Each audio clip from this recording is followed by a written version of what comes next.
Pada hari Jumat, saham-saham perusahaan chip, perbankan, dan perusahaan minyak besar Amerika Serikat kompak anjlok tajam. Kejatuhan ini terjadi setelah China mengumumkan pembalasan atas tarif Trump dengan biaya masuk yang tinggi, memicu intensitas perang dagang yang semakin intensif antara dua negara dengan ekonomi terbesar dunia. China resmi mengenakan biaya masuk tambahan sebesar 34% atas barang-barang dari AS, yang akan mulai berlaku pada 10 April mendatang. China juga mengumumkan pembatasan ekspor beberapa komoditas logam tanah jarang dan menambahkan beberapa perusahaan AS ke dalam daftar kendali ekspor dan daftar entitas yang tidak dapat diandalkan. Perang tarif ini memicu kemerosotan harga saham di pasar keuangan global secara besar-besaran, menambah beban dari biaya masuk 20% yang dikenakan AS kepada China sejak awal tahun ini.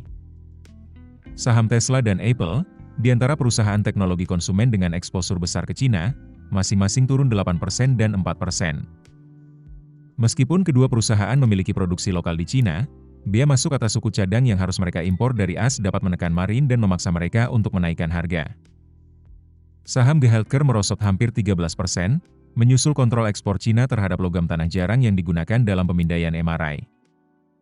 Perusahaan chip juga akan menghadapi tantangan, meskipun AS mengekspor peralatan elektronik dalam jumlah yang jauh lebih sedikit ke China. Saham Intel, Applied Materials, dan Qualcomm, yang semuanya mengandalkan China untuk setidaknya 30% pendapatan, turun 5% hingga 8%. Harga minyak mentah, yang sudah tertekan akibat kenaikan produksi minyak OPEC yang diharapkan pada bulan Mei, menambah kerugian. Perusahaan minyak besar Exxon dan Chevron turun lebih dari 5%. Saham bank melanjutkan penurunannya sejak Kamis. Industri ini telah diliputi oleh kekhawatiran bahwa sengketa perdagangan dapat melemahkan kepercayaan konsumen, mengurangi pengeluaran, melemahkan permintaan pinjaman, dan menekan biaya dari pemberian nasihat tentang transaksi. Pembuat mesin berat Caterpillar dan DR masing-masing turun 5% dan 4%, karena kekhawatiran atas permintaan dari salah satu pasar luar negeri terbesar mereka.